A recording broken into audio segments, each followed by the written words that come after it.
হুজুর, আপনার ঘর কই? ওখানেই তো ছিল, সরে নিয়ে গেল নাকি?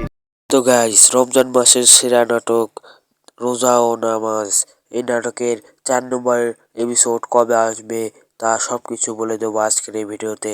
এখানে কিন্তু এই পর্বে 3 নম্বর পর্বে দেখানো হয়েছে হুজুরের কিন্তু ঘর বাড়ি সবকিছু কিন্তু তুলে নিয়ে চলে গেছে চেয়ারম্যান।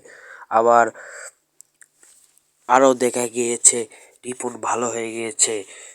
আসলে রিপন ভালো হয়ে যায়নি, তার বাবক থেকে সে সম্পত্তি নেওয়ার জন্য সে ভালো হওয়ার অভিনয় করতেছে।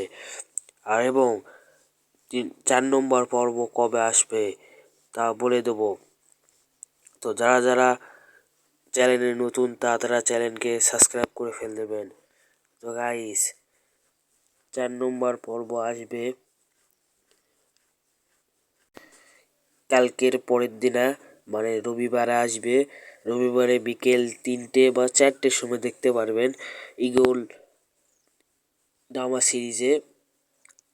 আর এবার 4 নম্বর পর্বে আমরা কী দেখতে পারবো? 4 নম্বর পর্বে আমরা দেখতে পারবো এই সব কিছু মতব্বর জানা পেলে মতব্বর চেয়ারম্যানের সাথে ওটি বসে মিটিং করবে আর করবে, গ্রামবাসী সবাই খেপে যাবে, আরও অনেক কিছু ঘটতে যাচ্ছে। তো গাইস, চ্যানেলে যারা নতুন তারা দয়া করে সাবস্ক্রাইব করবেন, লাইক দিবেন, কমেন্ট করবেন। তো ভালো থাকুন, ভালো রাখুন আপনার চারপাশ। আসসালামু আলাইকুম।